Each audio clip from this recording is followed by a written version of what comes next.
Good morning মোৰ channel অসমীয়ালৈ পুনৰবাৰ স্বাগতম জনাইছোঁ এটা নতুন ভিডিঅ'তে। তো বন্ধুসকল মোৰ এটা ভিডিঅ' আছিলে মুখ্যমন্ত্ৰী মহিলা উদ্যমী অভিযানৰ যোনখন মেইন ফৰ্মখন হয় সেইখন কেনেকৈ ফিল আপ কৰিব লাগে মই ষ্টেপ ৱাইজত প্ৰথমৰ পৰা শেষলৈকে একদম ধুনীয়াকৈ স্মুথকৈ দেখাই আছিলোঁ, বনাই দিছিলোঁ ভিডিঅ'টো।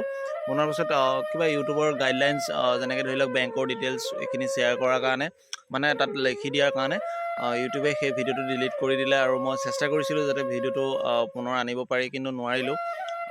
তো সেইটো কাৰণে আকৌ পুনৰ এইটো ভিডিঅ' বনোৱা হৈছে। তো মই বেংকৰ যিখিনি ডিটেইলছ হয় সেই ডিটেইলছখিনি হাইড কৰি দিম, স্ক্ৰীনখন ব্লাৰ কৰি দিম আৰু মুখেৰে সেই বস্তুটো কৈ দিম।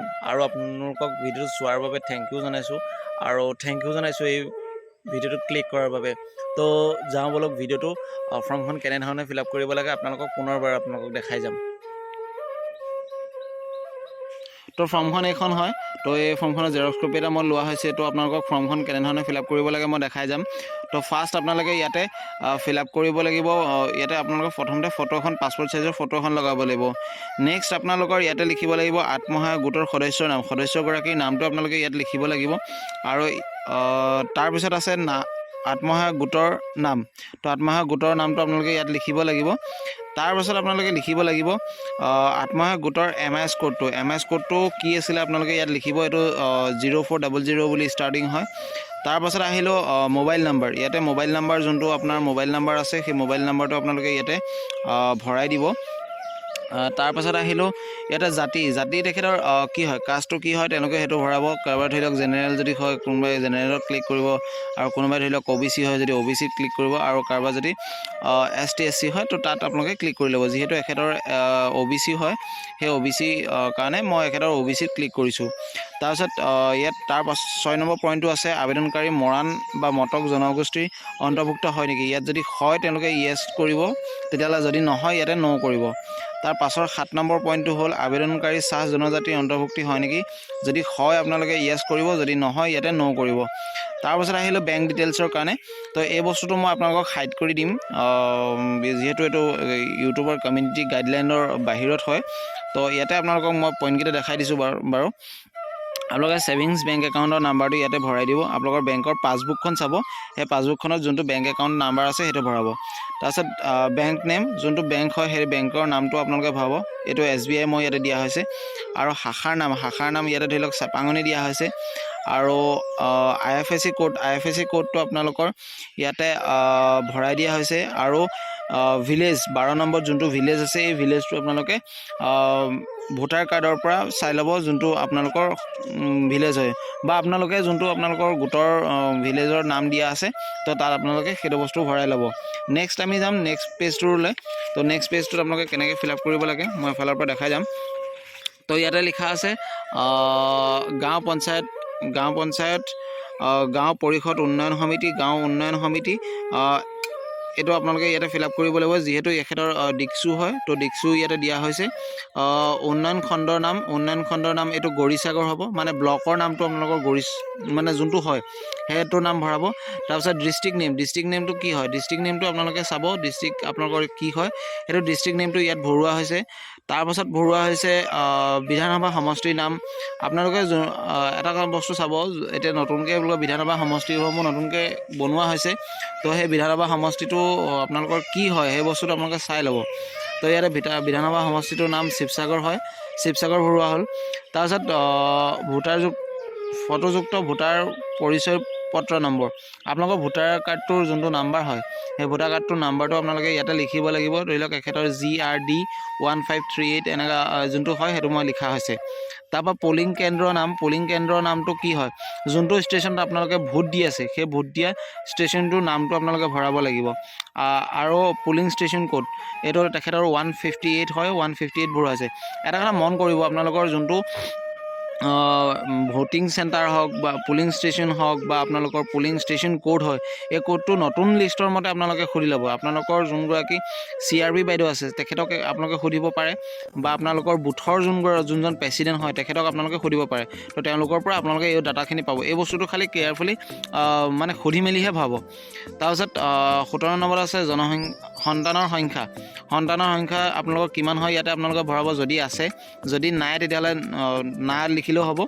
তাৰপিছত 18 নম্বৰত আছে বিদ্যালয়লৈ যোৱা 3 পৰা 14 বছৰ বয়সৰ কন্যা সন্তানৰ যদি আছে কিমান হয় আপোনালোকে ইয়াতে কিমান আছে আপোনালোকে সেইটো ভৰাই দিব। তাৰপিছত নেক্সট আহিলোঁ 19 বিদ্যালয়ত কন্যা সন্তানৰ নামভৰ্তি কৰোৱা হৈছে নে নাই, যদি হৈছে তেতিয়াহ'লে য়েছ ভৰাব, যদি নাই তেতিয়াহ'লে ন' ভৰাব। আৰু এই ক্ষেত্ৰতো চাব স্কুলৰ কন্যা সন্তানৰ যদি ধৰি লওক সময় হোৱা নাই তেতিয়াহ'লে ইয়াত ন' ভৰালেও হৈ যাব। তাৰপিছত 20 নম্বৰত আহিলোঁ, 20 নম্বৰ কত আহিলোঁ, কত ইয়াত আপোনালোকৰ লিখা আছে যে অমৃত বৃক্ষ আন্দোলনত ৰোপণ কৰা গছপুলিকেইটা জীয়াই আছে বা আৰু ডাঙৰ হৈছেনে, ইয়াত যদি হৈছে তেতিয়াহ'লে য়েছ ভৰাব, যদি নহয় ন' ভৰাব। তাৰপিছত যদি নহয় সেই ঠাইত নতুন গছপুলি ৰোপণ কৰা হৈছেনে, যদি হৈছে তেতিয়াহ'লে য়েছ ভৰাব, যদি নহয় ন' ভৰাব। পৰাপক্ষত এই দুটা য়েছ ৰাখিব, য়েছ ৰাখি কেনে ইয়াতে ন' ৰাখিলেও হৈ যাব। তো তাৰপিছত আহিলোঁ 21 নম্বৰ 2021 চনৰ আগতে লোৱা মাইক্ৰ' ফাইনেন্স ঋণৰ বাহিৰে আত্মসহায়ক গোট, গ্ৰাম্য সংগঠন, মণ্ডল পৰ্যায়ৰ সংগঠন, বেংক বা অন্য আন কোনো বিত্তীয় প্ৰতিষ্ঠানৰ পৰা লোৱা যিকোনো ঋণৰ পৰিশোধ কৰা হোৱা নাই নেকি, যদি আপোনালোকে বেংকৰ পৰা লোৱা ঋণ ঘূৰাই দিয়া নাই তেতিয়াহ'লে য়েছ কৰিব, যদি আপোনালোকে ঘূৰাই দিছে তেতিয়াহ'লে ন' কৰিব। তাৰপিছত 22 নম্বৰত আহিলোঁ পুঁজিৰ দ্বাৰা গ্ৰহণ কৰিবলগীয়া অৰ্থনৈতিক কাৰ্যকলাপ, আপোনালোকে কি কাৰণে এই বস্তুটো ল'ব বা কি কাৰণে আপোনালোকে প্লেনিংটো লৈছে বা এই ফৰ্মখন ফিল আপ কৰিছে, আপোনালোকে এই পইচা 10,000 টকা যে পাব, এই 10,000 টকাটো ক'ত খৰচ কৰিব সেই বস্তুটো আপোনালোকে ফিল আপ কৰিব লাগিব। তাৰপিছত আহিলোঁ ডিক্লাৰেশ্যনত ফাৰ্ষ্ট আপোনালোকৰ মন কৰিব, যদি ফৰ্মখন আপোনালোকে ইংৰাজীত ফিল আপ কৰিছে তেতিয়াহ'লে আপোনালোকে ইংৰাজীত ইয়াত লিখিব লাগিব, আৰু যদি অসমীয়াত ফিল আপ কৰিছে তেতিয়াহ'লে অসমীয়াত লিখিব লাগিব। কিন্তু মন কৰিব ফৰ্মখন পৰাপক্ষত ইংৰাজীত ফিল আপ কৰিব, যাতে আপোনালোকৰ সুবিধা হয় বা যোনে লয় পাছত, কাৰণ এইবোৰ ক'ব নোৱাৰি অসমীয়াত আকৌ ফিল আপ কৰি দিব, পাছত ঘূৰি আহিব ৰিজেক্ট কৰিব কিবা কাৰণে, আমি শুনিবলৈ পাইছোঁ মানে তেনেকুৱা এটা কথা। তো গতিকে আপোনালোকে পৰাপক্ষত ইংৰাজীত ফিল আপ কৰিব। তো ডিক্লাৰেশ্যনত ফাৰ্ষ্ট আই স্মিথ, যোনে ফৰ্মখন এপ্লাই কৰিছে তেখেতৰ নামটো ফিল আপ কৰিব। তাৰপিছত নমিনী বা ৱাইফ যোন হয়, হাজবেণ্ড যোন হয়, হাজবেণ্ডজনৰ নামটো ইয়াতে ভৰাব, বা দাটাৰ অফ যদি দেউতাকৰ হয় তেতিয়াহ'লে দেউতাকৰ নামটো আপোনালোকে ইয়াতে ফিল আপ কৰিব। তাৰপিছত এইকেইটা পঢ়ি ল'ব। মই ঘোষণা কৰিছোঁ যে চৰকাৰৰ পৰা লাভ কৰা পুঁজি মই দাখিল কৰা ব্যৱসায়িক পৰিকল্পনা অনুসৰি ব্যৱহাৰ কৰিম, সেইটো বস্তু আপোনালোকে চাব।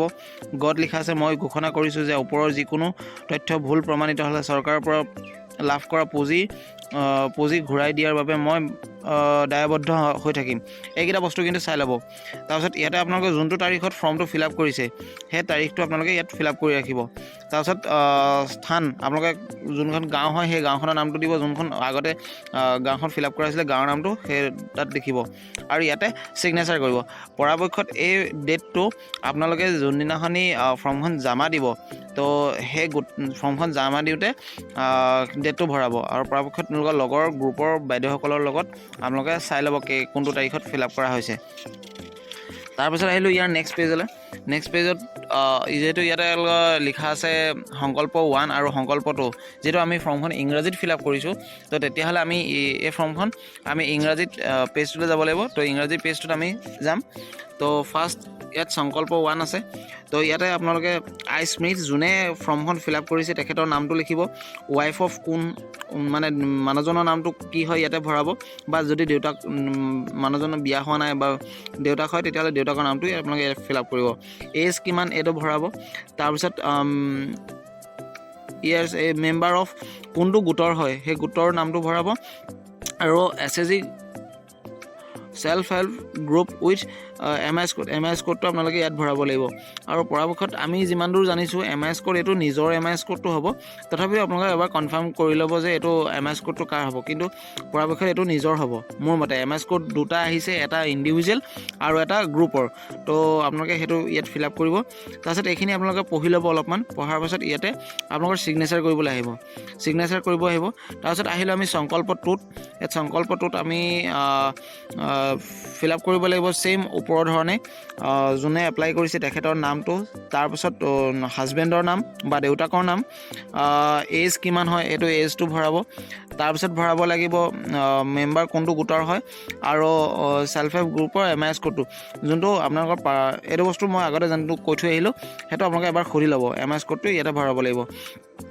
তাৰপৰা এইখিনি আপোনালোকে গাইডলাইনছ যিখিনি দিছে সংকল্পখিনি এইখিনি পঢ়ি ল'ব। তাৰপিছত ইয়াতে যোনটো লিখা আছে ইয়াতে ফাৰ্ষ্ট আপোনালোকে লিখিব লাগিব যোনটো জেগাত আপোনালোকে ফৰ্মটো ফিল আপ কৰিছে। ধৰি লওক যোনখন গাঁও আমি প্ৰথমতে দিছিলোঁ আমি সেইটো কাৰণে ইয়াতে খৰাগৰ দিলোঁ। তাৰপিছত অন দিছ ইয়াতে মন্থ হ'ব হা, এটা মন্থ লিখিব, ডে অফ কোনটো তাৰিখত আপোনালোকে মানে যোনজন উইটনেছ আছিলে তেখেতৰ ছিগনেচাৰ কৰিছে তেখেতৰ ইয়াতে ডেটটো সেইটো তাৰিখটো ভৰাব। তাৰপিছত and signature in my present এইটো কোন হ'ব, সেইটো মানুহজন হ'ব, মানুহজনৰ নামটো আপোনালোকে ইয়াত ফিল আপ কৰিব আৰু মানুহজনৰ ইয়াতে ছিগনেচাৰটো কৰিব দিব। ছিগনেচাৰ কৰিলে, ছিগনেচাৰ কৰাৰ পিছত ইয়াতে আপুনি যোনগৰাকী বাইদেৱে ফৰ্মখন ফিল আপ কৰি আছে বা যোনগৰাকী বাইদেৱে ফৰ্মখন এপ্লাই কৰিছে এই বাইদেউগৰাকী প্ৰতিমা দুৱৰা বা যোনে হওক তেখেতে অলপ ফৰ্মখন ফিল আপ কৰিব লাগিব। তো ফৰ্মখন ফিল আপ কৰিলে, ফিল আপ কৰাৰ পাছত ইয়াতে আহিলে ইয়াতে আপোনালোকে দুখন ফটো লগাব লাগিব, GPS কেমেৰাৰ ফটো হ'ব লাগিব। তো ইয়াতে দুখন ফটো লগাব, ফটো লগাই আপোনালোকে ফৰ্মখন জমা দিব পাৰিব।